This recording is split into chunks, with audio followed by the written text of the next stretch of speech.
यदि आप अपने करियर को सिर्फ एक डिग्री नहीं बल्कि एक अलग पहचान देना चाहते हैं तो आपका अगला कदम होना चाहिए लवली प्रोफेशनल यूनिवर्सिटी, जहां एक्सीलेंस सिर्फ एक शब्द नहीं बल्कि एक रियल एक्सपीरियंस है। नैक A++ की मान्यता, NIRF में 31st रैंक और 50 से ज्यादा देशों से आए स्टूडेंट्स के साथ आपको मिलता है ट्रूली ग्लोबल एक्सपोजर। तो अब मौका है LPU नेस्ट के जरिए एडमिशन लेने का, जहां आपको मिल सकती है 60 से 70% तक की स्कॉलरशिप और कुछ केसेस में 100% तक की भी, यानी कम फीस में वर्ल्ड क्लास एजुकेशन। तो देर किस बात की, डिस्क्रिप्शन में दिए गए लिंक पर क्लिक करें, एडमिशन फॉर्म भरें और पाएं एप्लीकेशन फीस पर 20% तक का एक्स्ट्रा ऑफ। अभी अप्लाई करें और अपने फ्यूचर को अपग्रेड करें। लवली प्रोफेशनल यूनिवर्सिटी, यहीं से शुरू होगा आपका सक्सेसफुल टुमारो।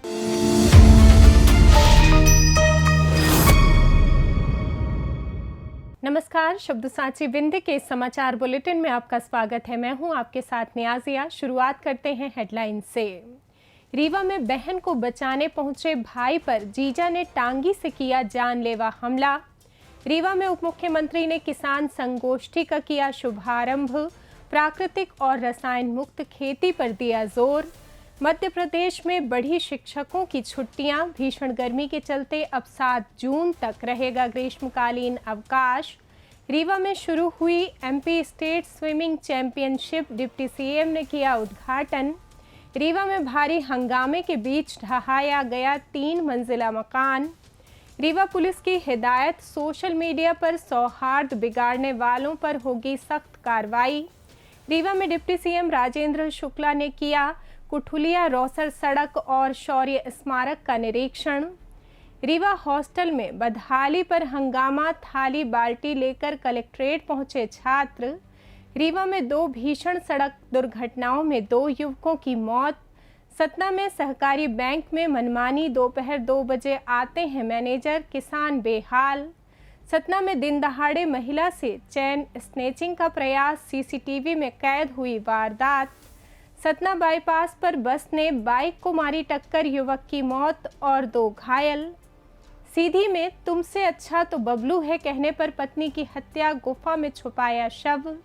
सिंगरौली में कटई पंचायत में सरकारी भूमि और तालाब से हटाया गया अवैध अतिक्रमण।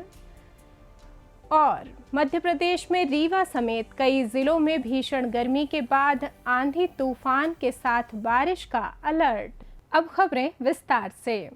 रीवा शहर के बिछिया थाना अंतर्गत चिरोहला मंदिर के पीछे कहारन बस्ती में आज सुबह उस वक्त सनसनी फैल गई जब पति से विवाद में अपनी बहन को बचाने पहुंचे भाई पर उसके जीजा ने टांगी से जानलेवा हमला कर दिया।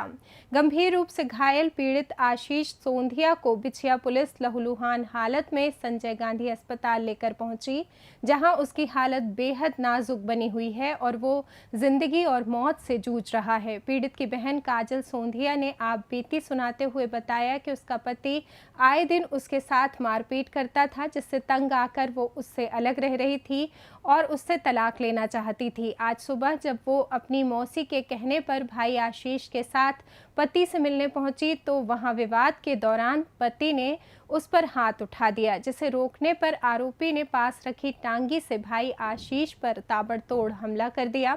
इस वारदात के बाद पीड़िता काजल ने पुलिस की कार्यप्रणाली पर गंभीर आरोप लगाते हुए कहा कि वो बीते 20 मई से लगातार पति द्वारा दी जा रही जान से मारने की धमकी और मारपीट की शिकायत थाने में कर रही थी, लेकिन पुलिस ने कोई ठोस एक्शन नहीं लिया। अगर समय रहते पुलिस कार्रवाई कर देती तो आज उसके भाई की ये हालत नहीं होती। नाम काजल सोंधिया, जो वो है वो मेरा भाई है। जैसे मेरे हस्बैंड ने मेरे को छोड़ दिया, मैं तलाक ले रही थी उससे, रोज मारपीट रोज लड़ाई झगड़ा से तंग आ गई थी, लेकिन फिर भी वो नहीं माना। वो मुझे जान की धमकी देता था, यहाँ तक कि जहाँ मैं रूम में रहती थी वहां आके भी लड़ाई करता था। आज सुबह उसने फोन किया, बोला यहाँ आओ, मैं बोली नहीं आऊंगी। मेरी मौसी ने फोन किया, मैं गई। मेरा भाई वहां पर था, मेरे भाई के सामने वो मेरे ऊपर हाथ उठाया, तो मेरा भाई बचाने के लिए उसके वो गया तो वो उसके घर पे घुस के मारे हैं, इसको टांगे से मारा है। मैं पुलिस के 20 तारीख से कर रही हूँ, लेकिन कोई नहीं सुनवाई हुई। ये चिरौला मंदिर के पीछे कहारन टोला की। मेरा भाई जिंदगी और मौत। आज अगर पहले से पुलिस एक्शन ली होती ना तो आज मेरा भाई इस हालत में नहीं होता।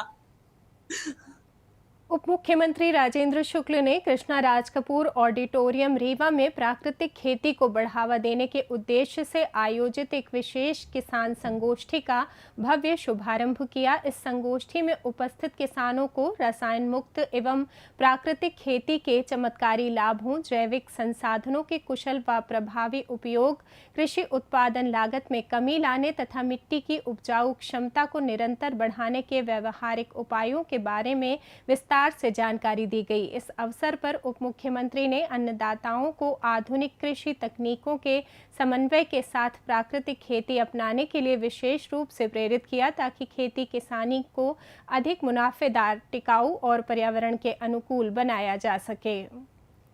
मध्य प्रदेश में पड़ रही अत्यधिक गर्मी और भीषण हीट वेव को देखते हुए स्कूल शिक्षा विभाग ने शिक्षकों के हित में एक बड़ा फैसला लिया है। लोक शिक्षण संचालनालय की आयुक्त अनुभा श्रीवास्तव द्वारा जारी आदेश के अनुसार प्रदेश में लगातार बढ़ते तापमान और भीषण गर्मी के बीच जनगणना व बोर्ड परीक्षाओं के कार्यों में जुटे शिक्षकों के स्वास्थ्य को ध्यान में रखते हुए शैक्षणिक सत्र 2026-27 के ग्रीष्मकालीन अवकाश में संशोधन किया गया है, जिसके तहत अब शिक्षकों के लिए ग्रीष्मकालीन अवकाश की अवधि बढ़ाकर 7 जून तक कर दी गई है, जबकि पूर्व में घोषित दशहरा, दीपावली और शीतकालीन अवकाश की शर्तें यथावत रहेंगी।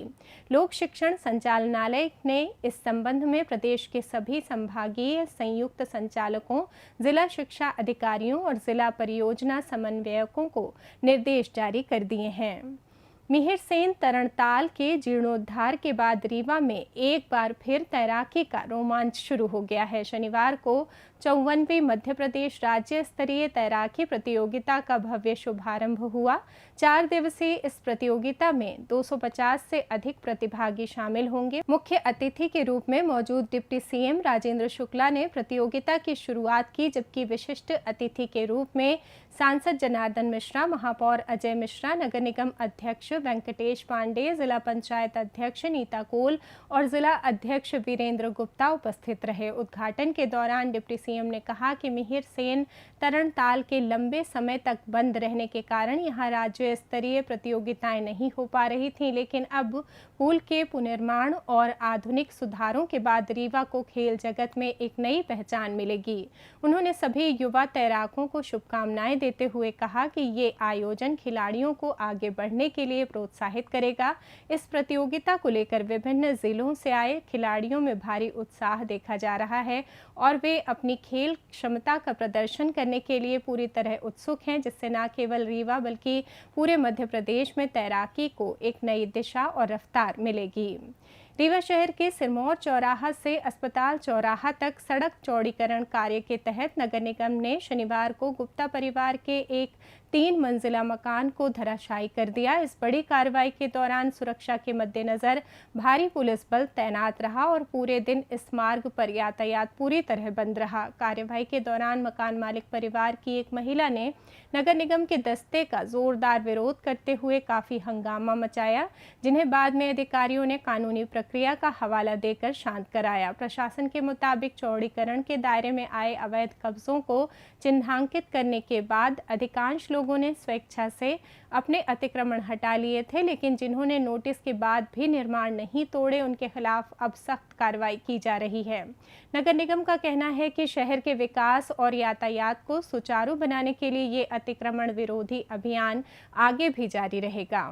सोशल मीडिया प्लेटफॉर्म्स जैसे व्हाट्सएप, फेसबुक, एक्स और इंस्टाग्राम पर कुछ असामाजिक तत्वों द्वारा ग्रुप बनाकर जाति विशेष पर आपत्तिजनक टिप्पणियां करने और सामाजिक वैमनस्यता फैलाने का मामला रीवा पुलिस के संज्ञान में आया है, जिसे गंभीरता से लेते हुए पुलिस प्रशासन ने आमजन के लिए एक जरूरी चेतावनी और अपील जारी की है। रीवा पुलिस ने स्पष्ट किया है कि समाज और कानून व्यवस्था को बिगाड़ने वाले ऐसे प्रयासों को कतई बर्दाश्त नहीं किया जाएगा और सभी सोशल मीडिया माध्यमों पर पुलिस द्वारा पैनी नजर रखी जा रही है। पुलिस ने नागरिकों से अपील की है कि वे सनसनीखेज दावों अस्पष्ट तस्वीरों, पुराने वीडियो या डर और गुस्सा पैदा करने वाली फर्जी खबरों पर बिना जांच किए भरोसा ना करें। ऐसे भ्रामक संदेशों को आगे शेयर करने से बचें और यदि उनके पास ऐसी कोई पोस्ट है तो उसे तुरंत डिलीट कर दें।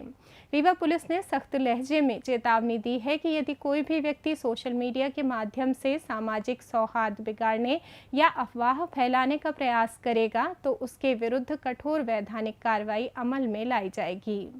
रीवा में उप मुख्यमंत्री राजेंद्र शुक्ल ने आज क्षेत्र के विकास कार्यों की जमीनी हकीकत जानने के लिए निर्माणाधीन कुठुलिया रोसर सड़क का औचक निरीक्षण किया। इस दौरान उन्होंने कार्य की प्रगति और गुणवत्ता का बारीकी से जायजा लिया और संबंधित अधिकारियों को सख्त निर्देश दिए कि निर्माण कार्य जल्द पूरा किया जाए ताकि आम जनता को बेहतर और सुगम आवागमन की सुविधा मिल सके। इसके साथ ही डिप्टी सीएम ने निर्माणाधीन नेकहाई शौर्य स्मारक का भी दौरा कर कार्यों की विस्तृत समीक्षा की। उन्होंने अधिकारियों को हिदायत दी कि स्मारक के गौरव को देखते हुए इसका निर्माण कार्य निर्धारित मानकों की उच्च गुणवत्ता के साथ और तय समय सीमा के भीतर हर हाल में पूरा किया जाए।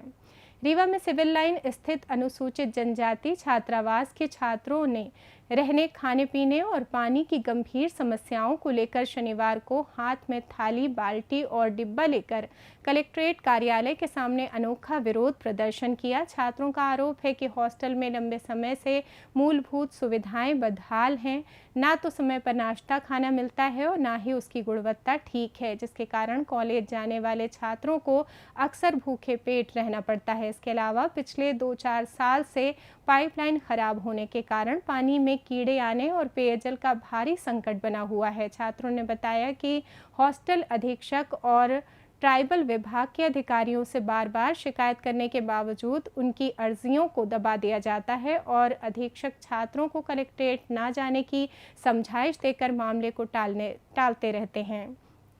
पूर्व में भी प्रशासन को अवगत कराने के बाद जब कोई ठोस कार्रवाई नहीं हुई तो आज मजबूर होकर छात्र जिला मुख्यालय पहुंचे और नवागत कलेक्टर से अपनी समस्याओं के त्वरित समाधान की गुहार लगाई। रीवा जिले के रीवा सीधी राष्ट्रीय राजमार्ग और चुरहटा क्षेत्र में हुए 2 अलग-अलग सड़क हादसों में 2 युवकों की असमय मौत हो गई। पहला हादसा शुक्रवार देर रात करीब 1 बजे रीवा सीधी नेशनल हाईवे पर हुआ, जहां एक अज्ञात वाहन की जोरदार टक्कर से बाइक सवार देवेंद्र मिश्रा निवासी जगतीपुरवा मनगवा का धड़ शरीर से अलग हो गया। पुलिस ने उन्हें तुरंत संजय गांधी चिकित्सालय पहुंचाया, लेकिन तब तक उनकी सांसें थम चुकी थीं। वहीं दूसरा हादसा चुरहटा थाना क्षेत्र से सामने आया, जहां एक अन्य तेज रफ्तार अज्ञात वाहन ने विकास साकेत नामक युवक को कुचल दिया, जिससे उसकी मौके पर ही मौत हो गई। पुलिस ने दोनों ही मामलों में मर्ग कायम कर शवों को पोस्टमार्टम के लिए भेज दिया है और दुर्घटनाओं के लिए जिम्मेदार अज्ञात वाहनों व उनके चालकों की तलाश शुरू कर दी है। जिला सहकारी केंद्रीय बैंक मर्यादित सतना इस समय भारी अव्यवस्था की चपेट में है, जिससे क्षेत्र के किसान बेहद परेशान हैं। बैंक में लापरवाही का आलम यह है कि जिम्मेदार मैनेजर रोजाना दोपहर 2 बजे के बाद बैंक आते हैं और अधिकांश स्टाफ भी गायब रहता है, जिसके चलते कामकाज पूरी तरह ठप पड़ा है। उपभोक्ताओं का आरोप है कि बैंक में ना तो कैश उपलब्ध रहता है और ना ही खातों में राशि ट्रांसफर की जा रही है। किसानों को एक ही काम के लिए 2-2 बार ट्रांसफर फॉर्म भरने पड़ रहे हैं। इसके बावजूद 3-3 दिनों तक राशि ट्रांसफर नहीं की जाती। खेती किसानी के सीजन में बैंक प्रबंधन की इस मनमानी और बदहाली के कारण अन्नदाता अपनी ही जमा पूंजी के लिए भटकने और चक्कर काटने को मजबूर हैं। 10 बजे से यहाँ पे केवल एक कर्मचारी हैं, न यहाँ पे बैलेंस चेक हो रहा, न ट्रांसफ़र हो रहा। किसानों को पता ही नहीं है कि हमारा बैलेंस कितना है और ये 2-3 दिन से चल रहा है, आज बस नहीं। किसान आते हैं, शाम को घर खाली हाथ जाते हैं। अच्छा, मतलब ट्रांसफ़र जिनका ट्रांसफ़र हो जाता है उनको पता नहीं चलता बैलेंस कहाँ है, न तो बैलेंस भी नहीं बता पा रहे हैं। नहीं। अच्छा, और कैश की निकासी कुछ नहीं, मतलब कर्मचारी ही उपस्थित कोई नहीं है। कर्मचारी उपलब्ध नहीं है। कर्मचारी पूरे हैं बैंक में? नहीं, एक कर्मचारी है केवल, वो भी काउंटर बंद है। काउंटर हाँ, हमेशा इतनी टाइम आते हैं मैनेजर साहब? हमेशा। अच्छा। सतना जिले के कोलगांवा थाना क्षेत्र अंतर्गत टिकुरिया टोला की कंधी गली में एक नकाबपोश बाइक सवार बदमाश द्वारा महिला से दिन दहाड़े चेन स्नेचिंग की कोशिश का सनसनीखेज मामला सामने आया है, जिसका सीसीटीवी फुटेज शनिवार को वायरल हुआ। जानकारी के मुताबिक शुक्रवार शाम 48 वर्षीय मीरा गुप्ता बाजार से सब्जी खरीद कर पैदल घर लौट रही थी, तभी एक अज्ञात बाइक सवार ने उन्हें ओवरटेक किया और वापस मुड़कर गले से सोने की चेन छीनने का प्रयास किया। हालांकि झटका लगने से चेन टूटकर नीचे गिर गई और लुटेरा खाली हाथ फरार हो गया। वारदात के वक्त बदमाश का चेहरा कपड़े से ढके होने के कारण उसकी पहचान नहीं हो सकी है, लेकिन रिहायशी इलाके में हुई इस घटना से स्थानीय महिलाओं में दहशत है। फिलहाल सीसीटीवी फुटेज के आधार पर कोलगांवा थाना पुलिस ने इलाके में गश्त बढ़ा दी है और हुलिये के आधार पर नकाबपोश लुटेरे की सरगर्मी से तलाश शुरू कर दी है। सतना के मैहर बाईपास पर शनिवार सुबह करीब 10 बजे एक तेज रफ्तार बस की टक्कर से बाइक सवार युवक की मौत हो गई, जबकि 2 अन्य लोग घायल हो गए। जानकारी के अनुसार कोलगांवा थाना क्षेत्र के उतैली मोड़ के पास सतना से मैहर जा रही अभय ट्रैवल्स की बस ने सामने से आ रही एक बाइक को जोरदार टक्कर मार दी।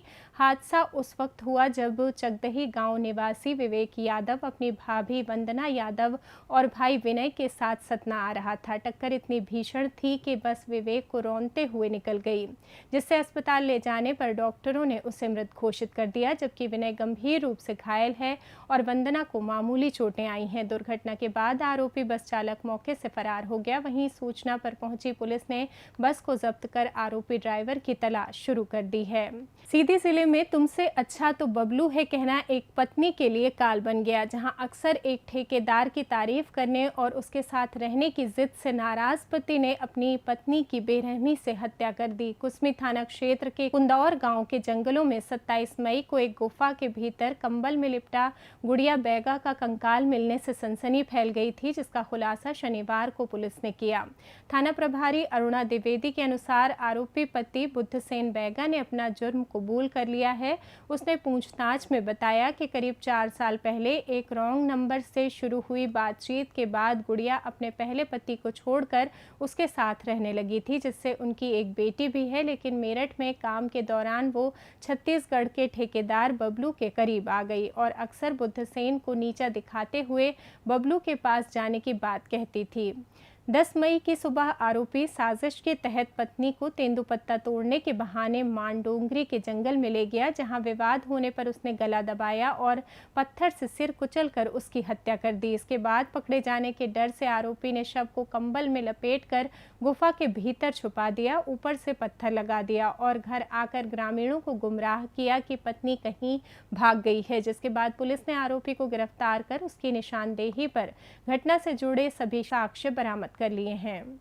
सिंगरौली जिले की ग्राम पंचायत कटई में शनिवार को निवास तहसीलदार अमित मिश्रा के नेतृत्व में राजस्व और पुलिस विभाग की संयुक्त टीम ने बड़ी कार्रवाई करते हुए शासकीय भूमि और सार्वजनिक तालाब को अतिक्रमण मुक्त कराया। राजस्व विभाग को कटई पंचायत में सरकारी जमीन पर अवैध रूप से कियोस्क दुकान संचालित होने की शिकायत मिली थी, जिसके बाद तहसीलदार के निर्देश पर अमले ने मौके पर पहुंचकर भूमि का सीमांकन और सत्यापन किया। जांच में कब्जा अवैध पाए जाने पर प्रशासन ने कियोस्क को हटा दिया। इसी कार्रवाई के दौरान ये भी सामने आया कि कुछ लोगों ने स्थानीय तालाब पर टीन शेड लगाकर अवैध कब्जा कर रखा था, जिसे निवास चौकी प्रभारी सूरज सिंह और पुलिस बल की मदद से शांतिपूर्ण ढंग से हटाकर तालाब की भूमि को सार्वजनिक उपयोग के लिए सुरक्षित कर दिया गया।